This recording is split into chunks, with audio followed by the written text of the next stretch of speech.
안녕하세요. 저는 30대 후반 미혼 여성입니다. 명절을 앞두고 있는 시점이 되니까 자연스레 가족 얘기가 많이 나오고 있는데요. 저도 분위기에 휩쓸려 가족 생각을 하다 보니 문득 마음이 씁쓸하여 글쓰게 되었어요. 원래 부모는 조건 없이 자녀한테 사랑을 준다고 하지만 모든 부모가 다 그런 건 아니라는 걸 저는 우리 엄마를 보고 깨달았습니다. 이것만으로도 이미 제 서사는 다 설명이 되지 않았나 싶네요. 지금부터 들려드릴 우리 엄마 얘기에 부디 비슷한 일을 겪는 분들이 없길 바라면서 사연 써내려가 볼게요. 저희 엄마는 단순히 제가 딸이라는 이유만으로 저를 미워했습니다. 아들만 키우고 싶었던 욕심이 과했던 분이시거든요. 저도 처음엔 단순히 성별 때문에 자녀를 그렇게 차별할 수 있다는 걸 믿지 않았어요.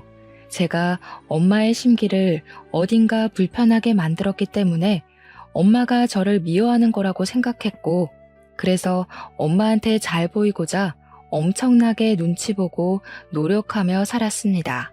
거의 학창 시절을 다 그렇게 보냈었죠. 엄마가 고작 성별 때문에 저를 미워하는구나 라고 확신하게 되었던 순간은 갑자기 찾아온 게 아니었어요. 저도 모르는 사이 편애가 차곡차곡 쌓이고 있었더라고요. 저는 어릴 적에 필수 교육 아니면 오빠처럼 학원을 다닌다든지 용돈을 받는다든지 엄마의 관심을 받아본 기억이 없습니다. 아무것도 몰랐을 나이에는 오빠가 그저 첫째니까 오빠 위주로 챙겨준다고만 생각했어요. 그런데 친구들한테 가끔 내가 엄마한테 맞았다고 아무렇지 않게 얘기를 하면 친구들이 놀라면서 친엄마가 맞냐고 물었어요. 그건 제가 성인이 되어서도 친구들에게 들었던 말입니다. 저는 친구들을 통해서 원래 엄마란 사람이 어떤 존재, 어떤 이미지인지 느껴봤어요. 아예 모르고 평생 모르다가 죽는다면 엄마가 이렇게까지 밉지는 않았을 것 같네요. 어쨌든 저는 사회적 시선이 트이면서 저희 엄마가 잘못된 사람이라는 걸 확신하게 되었죠. 그나마 엄마긴 한가 보네 싶었던 순간은 대학 첫 등록금을 내줬을 때였습니다. 물론 그 이후엔 제가 벌어서 등록금 메꿔야 했지만 엄마가 유일하게 저를 위해서 의무적으로 하지 않아도 될 부분을 지원해 준 거였어요. 저한테는 그 첫 등록금의 의미가 컸었는데 사실 오빠한테는 이런 것들이 별것 아닌 일이었어요. 오빠는 대학도 엄마가 다 지원해주고 자취도 시켜줬거든요. 용돈도 따로 주고요. 저는 자취는 꿈도 못 꿨습니다. 집에서 통학하면서 엄마가 시키는 집안일까지 하면서 살았어요. 엄마는 오빠가 원하면 간이랑 쓸개까지도 내줄 만큼 잘해줬는데요. 그런 엄마가 처음으로 오빠의 제안을 거절했던 적이 있었어요. 오빠가 결혼한다고 올케 언니 데리고 왔을 때 분가를 얘기했었는데 그걸 엄마가 절대 안 된다고 반대를 하더라고요. 일단 이유가 올케 언니 집안이 뼈저리게 가난했기 때문이었습니다. 자기 돈으로만 장만한 집에 아들이 아닌 며느리가 같이 얹혀 사는 것이 싫다고 하셨어요. 엄마 말대로 올케 언니 집에서는 신혼집에 보탤 만한 거액이 없는 형편이었습니다. 올케 언니 집은 빚이 없던 적이 없었고 사돈 어른들이 젊은 시절부터 노동하느라 몸이 다 망가져서 일도 못하고 있다고 했어요.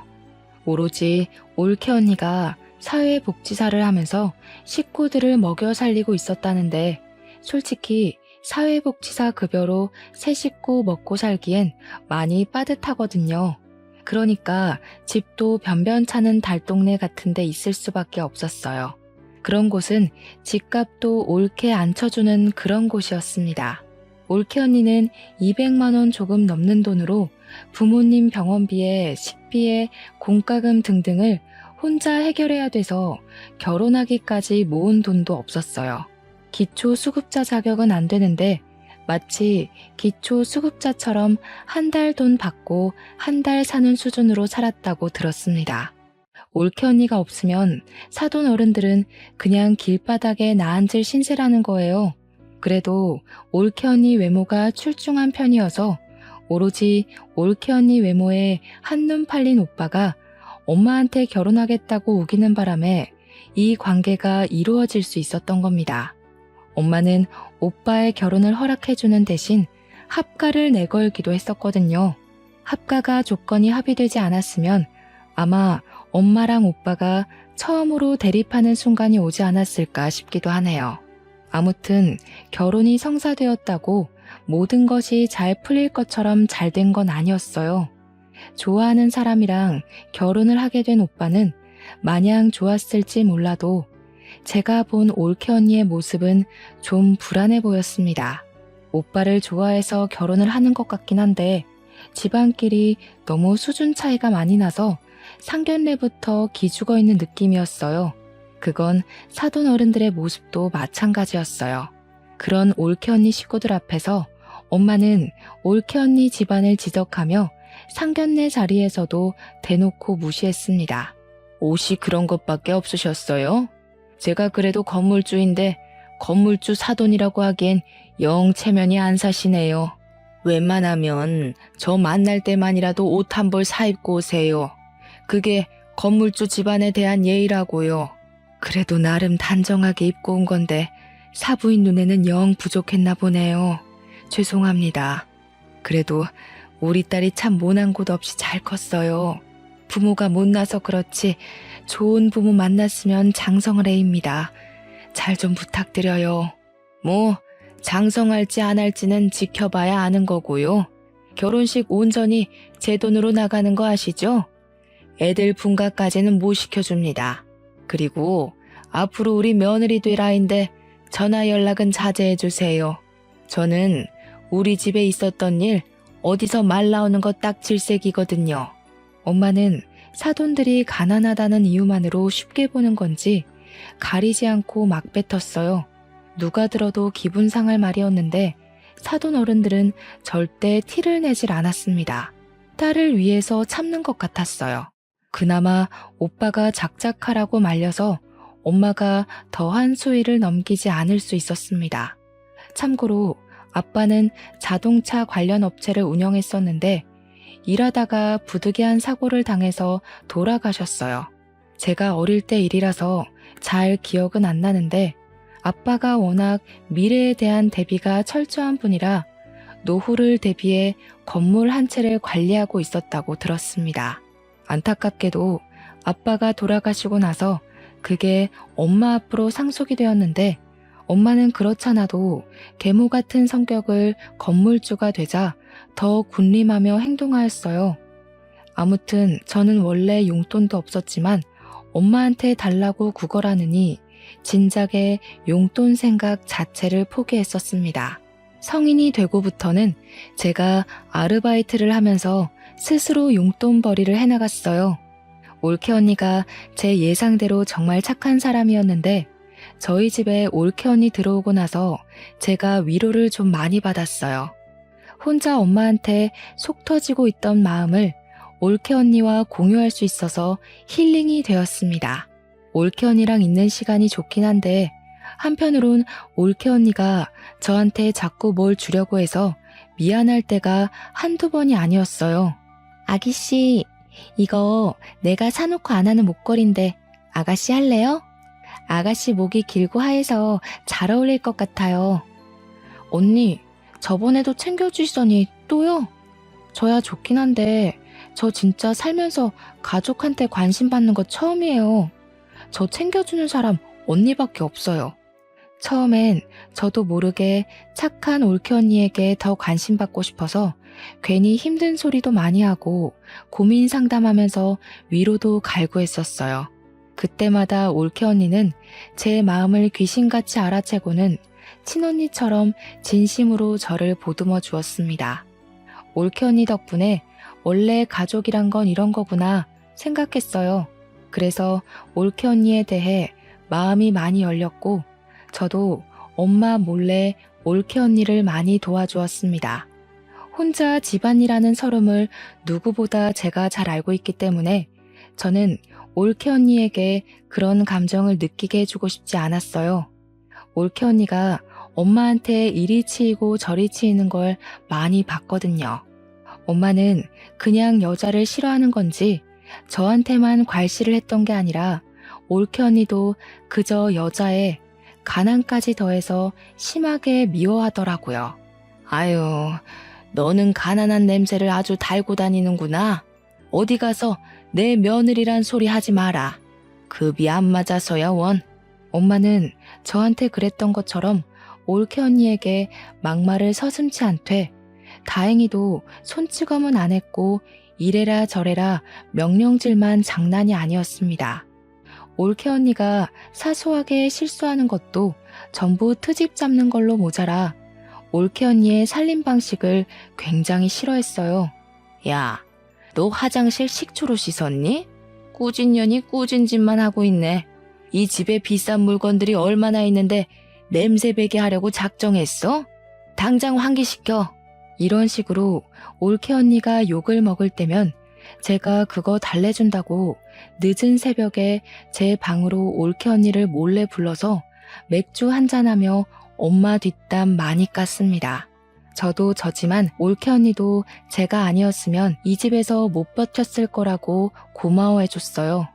그렇게 저희 둘은 갈수록 사이가 많이 돈독해졌는데 얼마 안 가 대학을 졸업한 저는 집이랑 좀 먼 곳에 취업이 되어 독립을 하게 되었어요. 그간 제가 아르바이트 하면서 안 쓰고 모은 돈이 있어서 보증금 마련은 충분했습니다. 드디어 엄마한테서 해방될 수 있었다는 생각에 무척 신이 났었지만 한편으로는 혼자 남게 될 올케 언니가 걱정이 되어서 썩 좋지도 않았어요. 하지만 제가 올케 언니를 데려올 수 없는 상황이잖아요. 만약 올케 언니가 정말로 제 친언니였다면 저는 망설임 없이 올케 언니를 데리고 나왔을 겁니다. 어쩔 수 없지만 올케 언니와 헤어져야 했던 저는 연락을 자주 하기로 하고 아쉬운 작별을 했어요.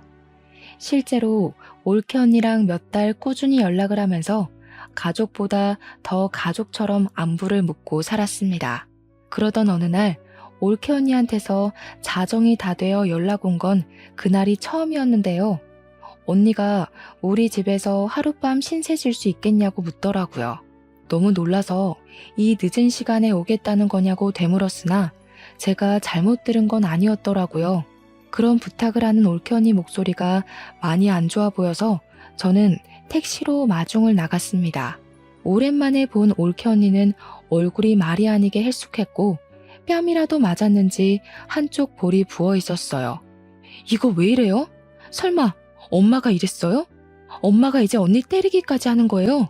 그냥 좀 실수로 그릇을 깼는데 이렇게 됐어요. 제가 잘못한 건데요, 뭘. 근데 좀 속상해서 아가씨가 너무 보고 싶더라고요.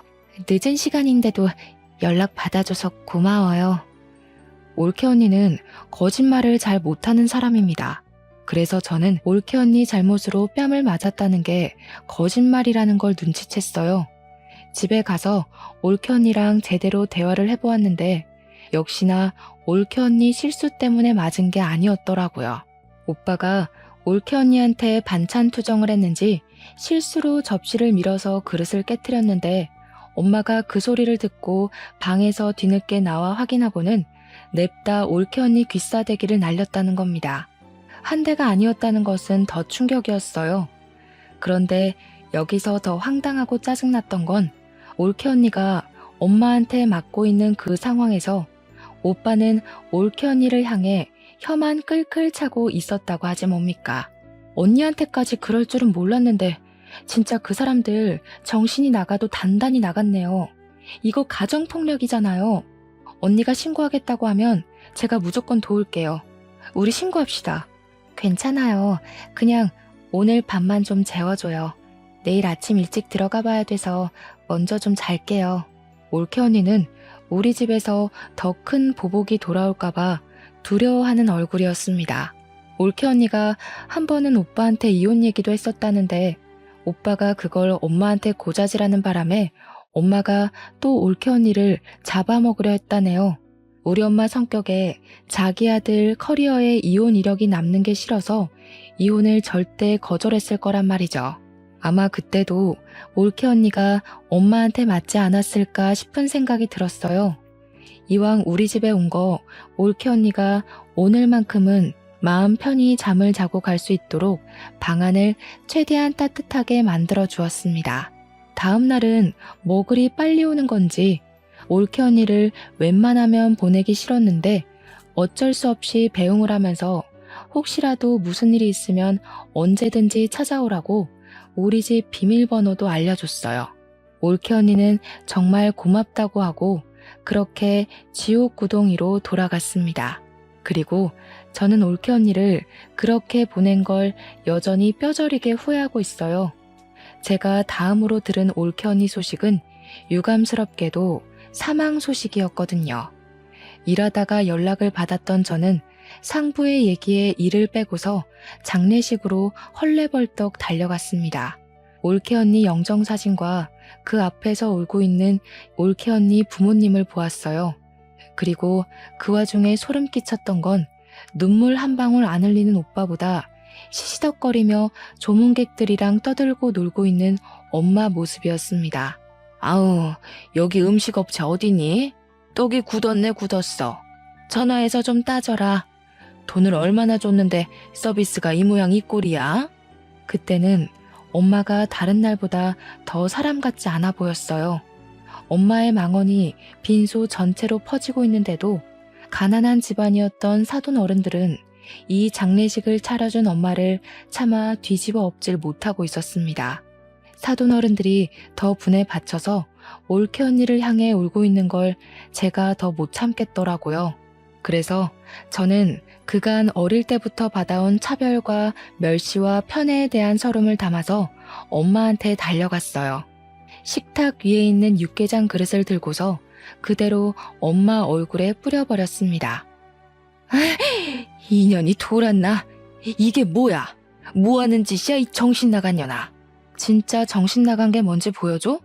사람이 이만큼 정신 나가도록 한 게 누군데 이제 하다못해 사람까지 죽였어. 엄마는 살인자야. 엄마가 뭔데 잘 살려고 하는 사람들을 죽여버려.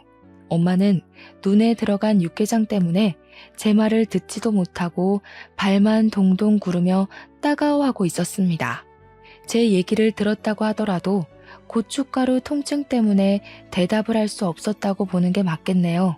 엄마가 너무 소란 피우면서 휴지를 찾으니까 누군가가 서둘러 휴지를 가져왔는데 저는 그걸 뺏어 들고서 신발장 밖으로 던져버렸어요. 그리곤 엄마 머리채 잡고 잡아뜨리고는 올케 언니 죽인 죄로 경찰에 신고할 거라 겁박을 주었습니다. 이 년이 먹여주고 키워줬더니 누구 편을 드는 거야? 자기 혼자 죽은 년을 뭘 내가 죽였대? 나도 짜증나 죽겠다고. 갑자기 죽어버려서 사람 돈 쓰게 만들고 말이야. 보조금 다 내가 가져갈 거니까 아무도 손대지 마. 올케 언니가 삶을 스스로 포기했을지언정 그렇게 만든 원인은 당연히 엄마랑 오빠라고 생각했습니다. 손만 안 댔다 뿐이지 올케 언니에게 엄마랑 오빠는 분명한 가해자였어요. 장례식장은 첫날부터 시끄러웠습니다.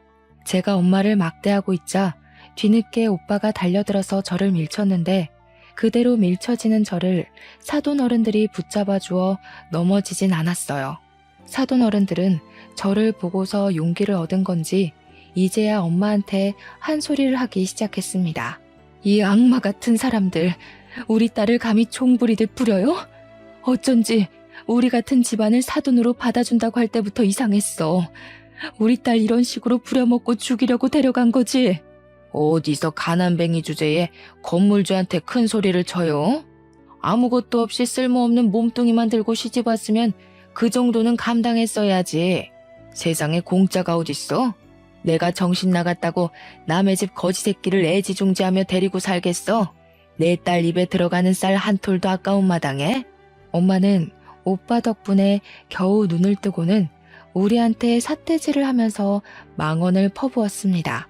그러면서 자기가 차린 장례식장이니 당장 꺼지라고 아니, 올케 언니 장례식 여기서 정리하자고 난동 부리기 시작했어요. 결국 보안 직원 오면서 상황은 정리되었습니다.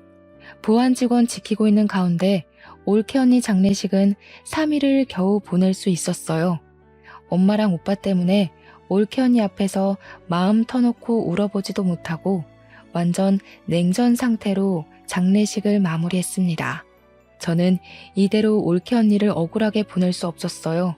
끝까지 잘잘못 모르는 악마 같은 제 가족을 벌 주고 싶었습니다. 저도 그만한 도전을 해볼 수 있는 직장인이었으니까요. 가장 먼저 찾아간 곳은 바로 우리 집이었어요. 언니의 물건이 다 그 집에 있으니까 들어가기 끔찍한 그곳을 제 발로 찾아갔습니다. 아이고, 가난뱅이 자식 납시였네. 네가 거기서 감히 남의 집 사람들을 옹호해? 이제 너는 내 딸 아니야. 내 집에서 당장 나가. 내가 언제 엄마 딸이었던 적은 있어? 자식이라고 낳았으면 조건 없이 당연히 해줘야 되는 의무 말고는 엄마가 나한테 뭘 해줬는데? 대학 등록금 한번 내준 거?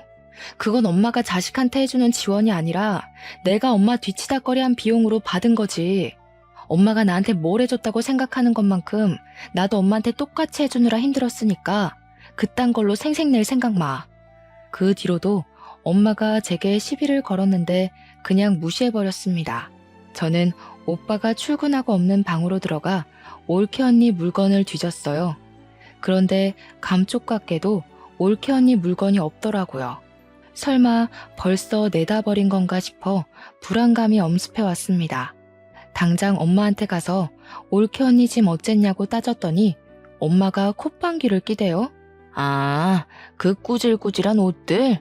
저 방에다 처박아뒀다. 갖다 버리려다가 내 손 더러워질까봐 놔뒀는데 얼른 좀 치워버려. 괜히 돈 빼먹는 귀신이라도 붙을라. 저희 본가에는 창고로 쓰는 방이 하나 있었는데 그곳은 보일러도 안 들어오는 방이에요. 엄마가 그곳을 가리키길래 문 열고 들어가 봤습니다. 사용하지 않는 곳이라서 전등 설치도 안 했기 때문에 창문도 없는 그 방은 깜깜 그 자체거든요. 그나마 거실에서 들어오는 불 때문에 문을 열면 안이 보이는 정도였어요. 그렇게 확인한 방 안은 정말 경악할 정도로 말이 안 나왔습니다. 올케 언니가 저 없는 동안 내내 여기서 지냈는지 베개랑 이불 곱게 개어져 있었고 언니 옷 몇 개랑 신발까지 전부 이 안에 있더라고요. 이 방에서 생활을 했던 것 같았습니다. 그걸 보자 미친 듯이 부하가 치밀어 오르면서 눈물이 났지만 참았어요. 당장의 감정 때문에 엄마랑 오빠를 더 크게 벌할 수 있는 기회를 놓칠 순 없었습니다. 저는 꽤 큰 가방을 들고 왔으나 챙길 것 몇 없는 언니의 물건을 전부 가방에 담고 집을 나왔어요. 나올 때도 엄마가 근처 얼씬도 하지 말라는 욕을 하길래 대문을 한번 발로 차주고 돌아섰습니다. 그러고는 그 짐을 사돈어른 댁에 전달해 주었어요. 사돈어른들은 언니의 조촐한 유품들을 보면서 또 한 번 눈물을 흘렸습니다. 정말 고마워요. 우리 딸한테 사돈 아가씨처럼 좋은 동생이 있었다면 이렇게 외롭게 가진 않았을 텐데 우리 딸에게 좋은 가족이 되어주어서 정말 고맙습니다. 안사돈 어른은 난임이라서 올케 언니도 힘들게 얻은 자식이라고 했습니다. 힘들게 얻은 자식을 지켜주지도 못하고 그렇게 황망하게 보냈으니 저는 상황을 이렇게까지 만든 엄마가 더더욱 악마로 느껴졌어요. 저는 꼭 올케 언니의 억울함 풀어주겠다고 근거 없는 약속을 했고 사돈 어른들을 위로해 주었습니다. 원래는 바로 집에 가려고 했는데 사돈 어른들이 보채서 저녁까지 먹고 갔어요. 저를 세심하게 챙겨주는 사돈 어른들 관심을 받으면서 올케 언니 생각이 많이 났습니다. 사돈 어른들과 올케 언니의 마음이 비슷하게 닮아 있는 것 같았거든요. 맛있게 식사를 마친 저는 설거지를 대신 해드리려고 했어요. 그런데 갑자기 방에서 나온 바깥 사돈 어른이 제게 하얀 봉투를 내미는 바람에 다시 자리에 앉게 되었습니다. 장례식 때 도와줘서 고마워요. 아가씨 없었다면 우리 딸 3일장도 못 치렀을 거예요. 이건 고맙다고 주는 사례비예요. 네? 아니에요. 저 이런 거 받으려고 그랬던 거 아니에요. 올케 언니는 저한테도 가족 이상으로 좋아했던 사람이었어요. 저도 화가 나서 그랬던 거지. 절대 뭘 바라고 그런 거 아니니까 이러지 마세요. 먼저 떠난 우리 딸이 종종 전화 와서는 아가씨 얘기를 했었어요. 친동생 있는 집안 안 부럽다고 그렇게 좋아했었는데 그게 내가 내내 고마워서 그래요. 너무 거절하는 것도 그분들께 예의가 아닌 것 같아서 저는 결국 그 봉투를 받아야만 했습니다.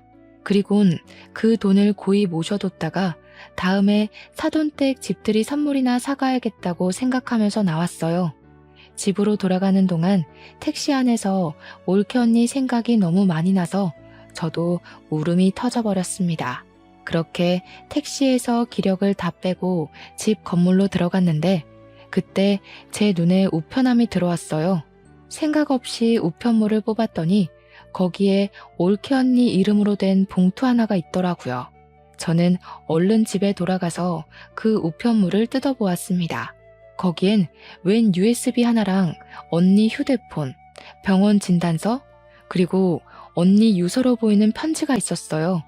내용에는 제게 고맙다는 내용과 엄마랑 오빠가 언니를 어떻게 괴롭혔는지 폭행 장면, 폭언 녹음도 있었습니다. 그리고 중간에 언니가 가출한 것으로 예상되는 녹취도 담겨 있었어요. 가출을 했으면 쭉 도망칠 것이지 왜 며칠만 나갔다 온 것일까? 그게 좀 궁금했는데 그 내용은 따로 설명이 없었습니다. 어쨌든 집으로 돌아온 올케 언니는 다시 시작된 괴롭힘에 괴로워서 결국 스스로 안 좋은 쪽을 선택한 것 같았어요. 그 사실은 언니가 남긴 이 우편물들로만 봐도 정황이 확실한 부분이었습니다. 그리고 유서에는 좀 충격적인 사실이 적혀 있었는데요. 그 안에는 보육원 주소가 적혀 있었고 그게 올케 언니 아기라는 내용이 담겨 있었어요. 오빠의 자식이 맞지만 올케 언니가 일부러 가족들에게 임신 사실을 알리지 않았다고 합니다. 그 문구를 보자 올케 언니가 어느 날을 기점으로 부쩍 살이 오른 걸 본 적이 있었는데 그게 임신 때문이었나 싶은 직감이 왔어요. 그 당시 제가 올케 언니에게 몸매 변화에 대해서 물은 적도 있었거든요. 요새 살기가 편한가 식욕이 자꾸 오르네요. 아무래도 살 좀 빼야 될 것 같죠? 아가씨는 어떻게 그리 날씬하고 예뻐요? 그땐 올케 언니가 제가 묻는 말에 능청스럽게 대답하고 주제를 돌리길래 전혀 눈치를 못 챘습니다. 근데 그게 임신 때문이었다니 그렇다면 녹화 장면에서 가출을 한 걸로 보이는 그건 출산을 해야 했기 때문이었나 하는 생각이 들었어요. 엄마랑 오빠는 원래 언니한테 관심이 없었으니 언니가 저한테 그랬던 것처럼 능청스럽게 변명을 했다면 그들은 그냥 곧이곧대로 언니가 살이 쪘구나 그렇게 믿었을 겁니다. 그러니 올케 언니 임신 사실은 당연히 몰랐겠죠. 아무튼 편지에는 올케 언니가 자신의 아기를 부디 엄마랑 오빠한테 알리지 말아달라는 부탁이 적혀 있었어요. 오빠와 엄마의 인성을 알면 저 같아도 그랬을 것 같긴 합니다. 그리고 올케 언니가 써놓은 문구 중에는 아들이 아닌 딸을 임신해서 두려웠다는 말도 적혀 있었는데요. 아이가 핍박받고 자랄 게 겁이 나 식구들에게 비밀로 하고 보육원에 맡길 수밖에 없었다는 뉘앙스가 있었어요. 자신의 자식도 제대로 안아보지 못하고 죽을 준비만 했을 언니의 마음이 얼마나 썩어 문드러졌을지 굳이 눈으로 확인하지 않아도 알 것 같아서 너무 속상했어요. 그렇게 착한 언니는 이렇게 가면 안 되는 사람이거든요. 아이랑 같이 행복하게 살 자격이 있는데 왜 우리 가족이랑 연이 되어서 이렇게 생을 마감해야 했는지, 우리 언니를 망쳐놓은 것이 제 엄마랑 오빠라는 게 정말 끔찍했고 누군가를 해코지하고 싶다는 마음이 처음으로 들었었어요. 언니의 편지 마지막 멘트에는 저한테 미안하고 고마웠다는 말까지 있었는데 그 진심 어린 말에 저는 정말 많은 죄책감을 느꼈습니다. 언니가 쓸쓸한 선택을 하도록 신경을 못 써준 게 너무 미안했고 쓸쓸하게 떠나는 순간에도 옆에 있어준 사람 하나 없었다는 것이 너무 미안했어요. 저의 슬픔은 오빠랑 엄마를 향한 분노로 변질되어 커졌습니다. 일단 저는 급히 아이를 찾으러 보육원을 먼저 갔어요. 그곳에서 올케 언니가 맡긴 갓난 여자 아기를 만났습니다. 다행히도 언니 딸은 개 같은 오빠를 닮지 않고 하얗고 예쁜 언니를 닮았더라고요. 이 예쁜 아이를 떼어놓아야만 할 때의 언니 심정은 이루 말할 수 없을 만큼 괴로웠겠죠. 저는 아이 소식을 사돈 어른들께 알린 후 데려갔습니다. 다행히 출생신고는 되어 있었는데 조금 늦게 안 사실이지만 당황스럽게도 아이 이름이 제 이름과 같더라고요. 언니가 저를 그만큼 생각해줬다는 것 때문에 제가 얼마나 더 울었는지 모릅니다. 눈물이 나면 날수록 차오르는 분노 때문에 저는 당장 사돈 어른들에게 변호사를 알아봐 주었어요. 사돈 어른들이 올케 언니를 위한 소송을 할 수 있도록 변호사랑 같이 준비를 했습니다. 올케 언니는 아이가 있다는 사실을 밝히지 말아달라고 했지만 양육비를 뽑아내기 위해선 어쩔 수 없었고 양육비 청구 소송까지도 빠짐없이 받아낼 생각이었어요. 우리 예쁜 조카는 사돈 어른이 엄마 몰래 키워주기로 했습니다. 구청에 가서 사돈들이 지원을 받을 수 있는 혜택도 알아봐 줬어요. 그리고 제게 가장 중요한 소송, 그걸 자랑하려고 직접 소송장을 가지고 본가에 직접 찾아갔습니다. 근데 어처구니 없게도 집 앞에 웬 다른 아가씨가 하나 있더라고요. 엄마랑 문 앞에서 대화를 하는 것 같았는데 저도 모르게 계단 쪽으로 숨어서 그 상황을 엿들었습니다. 혹시 몰라서 몰래 휴대폰 렌즈만 들이밀어 영상도 촬영했죠. 어쩜 이리도 착할까. 우리 아들이랑 너무 잘 어울리는 한 쌍이다. 이제 뭐 필요한 거 있으면 이 시애미한테 얼마든지 말해. 그리고 앞으로는 무겁게 한우 같은 거 사들고 오지 마. 귀한 우리 며느리 손 상할까봐 내 마음이 조마조마하다. 아주 기가 막히지 않습니까? 엄마는 올케 언니 떠난 지 얼마나 됐다고 그새 다른 아가씨를 구해서 오빠 재혼을 준비하고 있었어요. 저는 바로 소송장을 감추고 그 아가씨랑 엄마가 대화를 끝내고 엘리베이터 쪽으로 나올 때까지 숨어서 기다렸습니다. 한 20분 대화가 이어졌을까 둘이서 사이좋게 인사를 나누고 현관문이 닫혔어요. 아가씨가 엘리베이터 쪽으로 오길래 저도 그제야 제 모습을 드러냈습니다. 제가 먼저 아는 체를 했더니 아가씨가 당황하면서 저더러 누구냐고 묻더라고요. 1001호 집안의 딸이에요. 보아하니 저희 오빠랑 결혼 준비하시는 것 같은데 저희 엄마가 엄청나게 꼬리치고 있는 거 보니까 좀 잘 사시는 분인가 봐요. 네? 어머님이 외동아들 하나 있다고 그랬는데요. 누구신데 뜬금없이 나타나서 그런 말 하세요. 알지도 못하는 사람을 왜 상대해줘야 하는지 모르겠네요.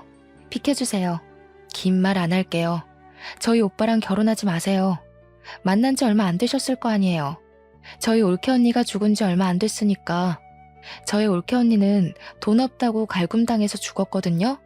그쪽은 돈이 있는 것 같은데 이제 엄마가 그쪽 돈 빨아먹으려고 갈굼하겠네요. 제 말이 안 믿기시면 가족관계 증명서 가져오고요. 아가씨는 제 말에 당황해서 일단 답변을 못했습니다. 그러다 결국 제가 손에 들고 있던 소송장을 보여줬더니 어느 정도 우리 집안에 문제가 있다는 걸 느낀 것 같았어요. 이 아가씨는 오빠보다 나이 많은 노처녀더라고요. 제 얘기를 믿고 자신과 우리 집안 돌아가는 상황을 설명해 주었는데요. 이 아가씨 엄마랑 우리 엄마는 동창 사이였고 여자 쪽에서 결혼이 더 급한 건지 만난 지 2개월 만에 결혼 약속을 했다고 하더라고요. 만난 지 2개월이면 올케 언니가 죽기 전이란 말이죠. 오빠가 바람까지 피웠다는 뜻입니다. 어쨌든 죽은 올케 언니가 오빠와 혼인신고를 안 했기 때문에 그 아가씨는 오빠가 결혼을 했었던 유부남이란 사실도 모르고 있었어요. 저는 더더욱 그분에게 이 결혼 절대 하지 말라고 신신당부를 했습니다. 그러자 아가씨가 당황하더니 사실 이번 주 주말에 상견례 날짜가 잡혀 있다고 하더라고요. 엄마는 저를 아예 가족에서 배제하기로 작정했나 봐요. 딸이 있다는 사실도 안 알리고 오빠가 상견례 한다는 사실도 알리지 않은 것 보면 말이죠. 뭐 이런 정황만 봐도 유부남인 게 들킬까봐 그런 게 뻔하네요. 오히려 잘 됐다고 생각했어요. 저는 아가씨에게 그 상견례 장소랑 시간만 알아내서 깽판 치러 찾아가기로 계획을 바꿨습니다. 그렇게 예고 없이 들이닥친 상견례 자리에서 엄마랑 오빠는 제 얼굴을 보자마자 하얗게 질려버렸어요. 아가씨는 이미 자기 가족들에게 제가 깽판 치러 올 걸 알렸는지 엄마랑 오빠만큼은 놀라지 않더라고요. 저는 가져온 소송장을 아가씨 식구들에게 전부 보여주었습니다. 그리곤 당신 딸이 만약 이 결혼을 한다면 죽은 올케 언니 꼴 날 거라고 낱낱이 알려주었어요. 그리곤 오빠가 혼인신고는 안 했을지언정 사실 결혼을 한 유부남이라는 사실도 밝혀주었습니다.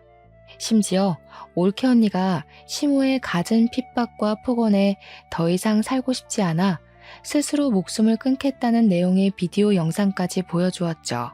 그곳에는 엄마가 올케 언니를 함부로 대하는 장면이 노골적으로 담겨 있었어요. 근데 여기서 돌아가는 상황을 알고 보니 아가씨 집에서 이미 엄마한테 명품백을 몇 개 해줬나 보더라고요. 게다가 엄마가 건물주 신분을 내세우면서 예단비로 1억까지 요구한 상태였고요.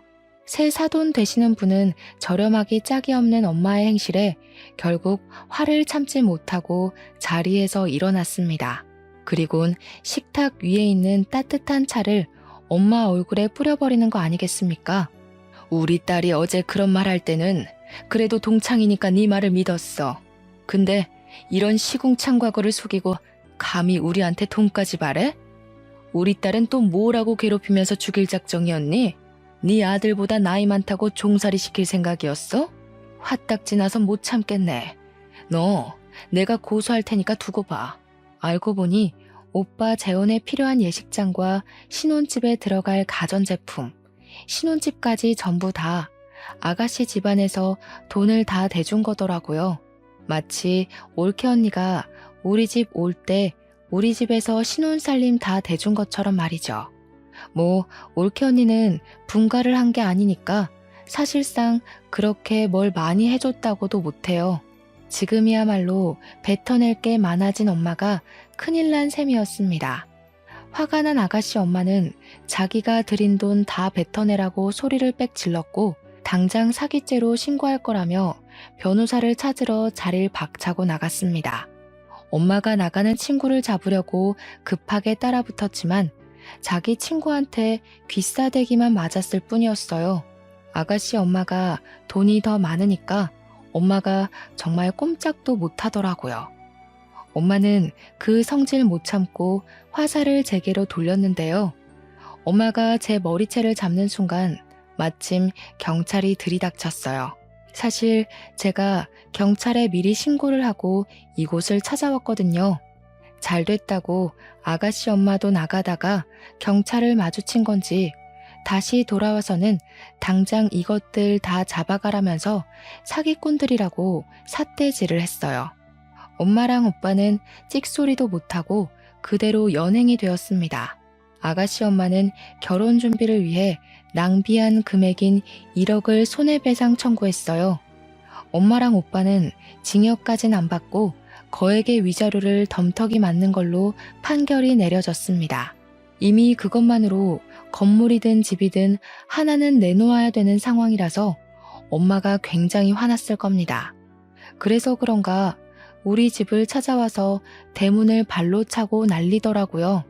문 열기는 싫고 인터폰 켜고서 꺼지라고 한마디 해줬더니 엄마가 초인종에 대고 쌍욕을 하는 거 아니겠어요?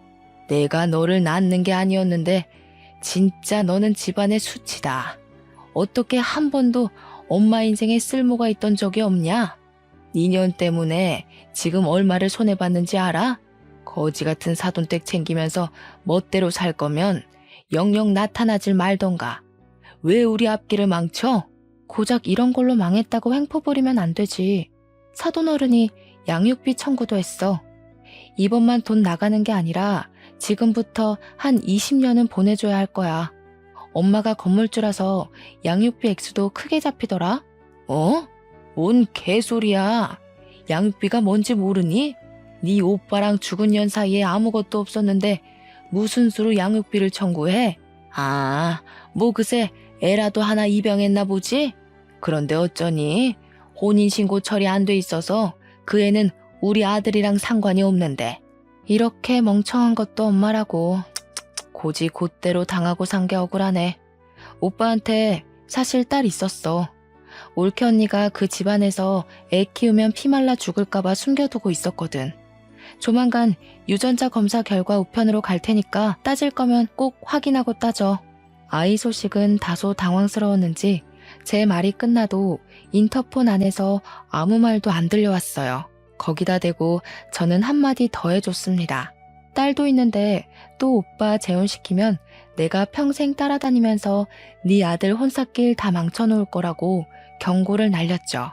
저는 그걸 마지막으로 엄마랑 오빠와 대면한 적이 없습니다.